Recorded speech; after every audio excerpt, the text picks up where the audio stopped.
Parfois, les plus belles démonstrations de courage et de solidarité surgissent là où on les attend le moins.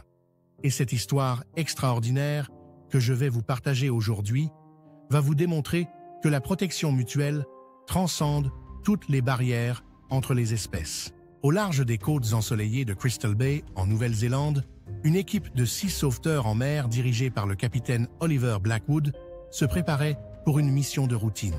Cette magnifique matinée de février avait débuté sous un soleil radieux et une mer d'un bleu cristallin qui s'étendait à perte de vue. L'équipe était venue assister un groupe de 8 nageurs expérimentés qui participaient à une traversée d'entraînement de longue distance entre 2 îlots rocheux. Parmi ces nageurs se trouvait Emma Richardson, une nageuse de 28 ans qui s'entraînait pour les championnats nationaux de natation en eau libre. À ses côtés évoluaient des passionnés comme David Park, un professeur de natation, et Sophie Moreau, une biologiste marine venue étudier les courants locaux.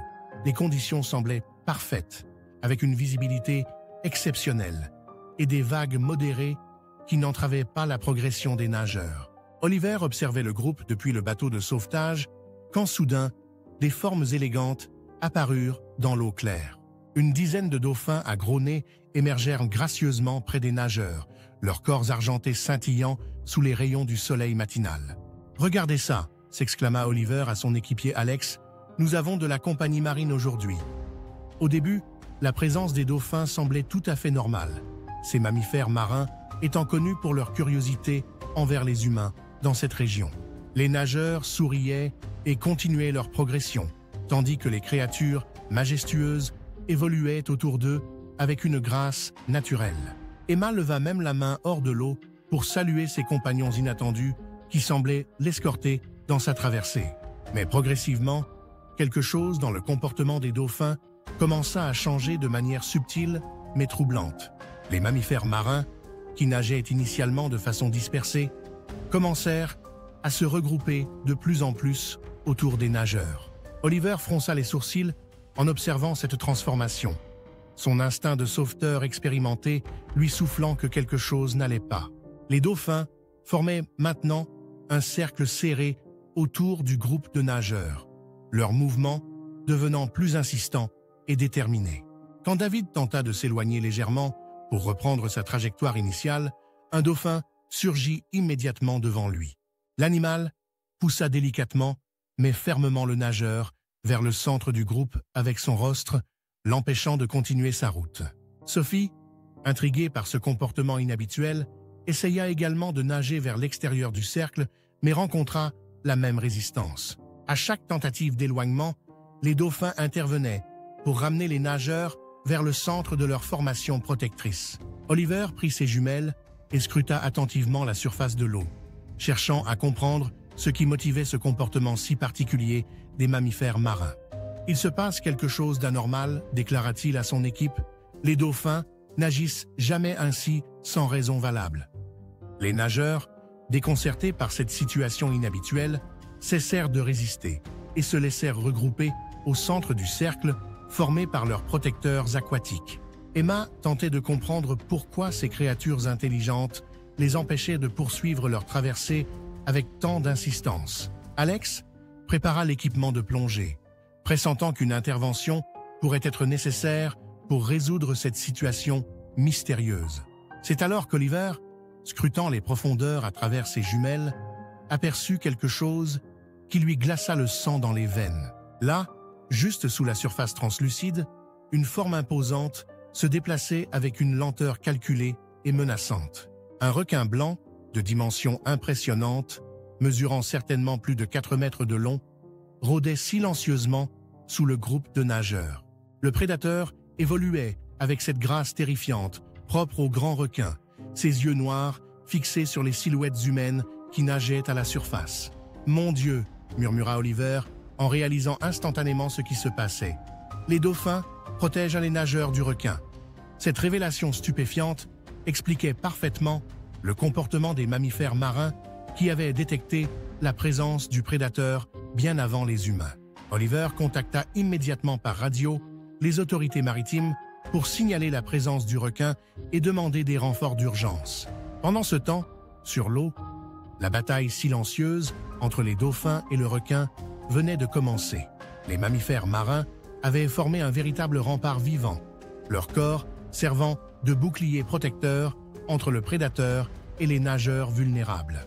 Le requin blanc tentait de contourner cette barrière défensive, mais les dauphins ajustaient constamment leur position pour maintenir leur protection. Emma et ses compagnons, désormais conscients du danger qui rôdait sous eux, restaient immobiles au centre du cercle protecteur. La tension était palpable, tandis que cette confrontation exceptionnelle se déroulait dans les eaux cristallines de Crystal Bay. Oliver observait avec fascination et inquiétude cette démonstration remarquable d'intelligence collective des dauphins face au danger. Les mammifères marins communiquaient entre eux par des sifflements coordonnés, organisant leur défense avec une précision militaire impressionnante. Chaque fois que le requin tentait une approche, plusieurs dauphins convergeaient vers lui pour le dissuader de s'approcher davantage. Leurs mouvements étaient parfaitement synchronisés, témoignant d'une stratégie collective élaborée pour protéger les nageurs humains. Sophie, malgré la situation terrifiante, ne pouvait s'empêcher d'admirer cette coopération interespèce d'une beauté saisissante. Les minutes s'écoulaient lentement, tandis que le face-à-face entre les dauphins et le requin se poursuivait sans relâche. 30 minutes s'étaient déjà écoulées quand Oliver reçut confirmation que les renforts approchaient de leur position. Mais les dauphins n'avaient pas attendu l'aide humaine pour intensifier leur protection, resserrant encore leur formation défensive.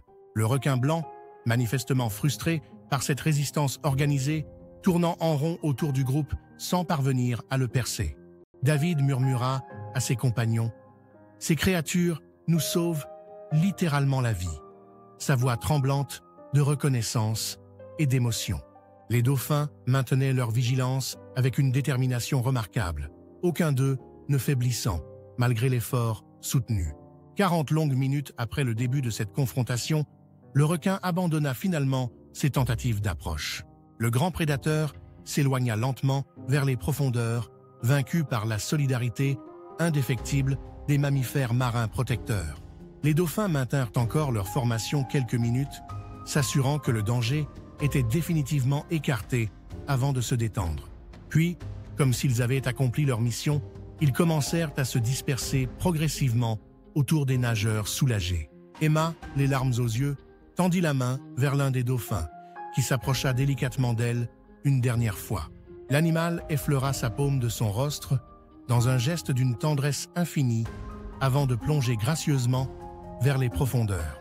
L'équipe de secours arriva peu après et évacua les nageurs vers le bateau de sauvetage en toute sécurité.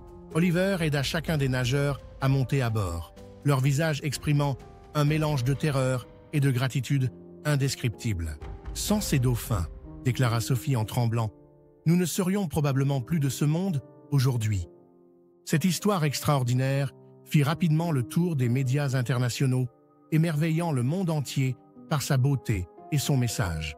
Les scientifiques confirmèrent que ce comportement protecteur des dauphins envers les humains, bien que rare, avait déjà été observé dans d'autres circonstances.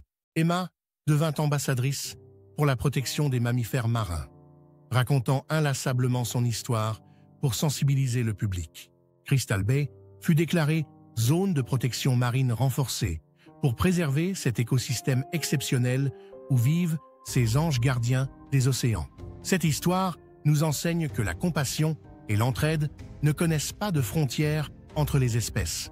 Elle nous rappelle que dans les moments les plus critiques, les plus beaux gestes de solidarité peuvent surgir des endroits les plus inattendus. Car au fond, nous partageons tous la même planète bleue. Et parfois, les vrais anges gardiens nagent silencieusement autour de nous, prêts à nous protéger quand le danger menace.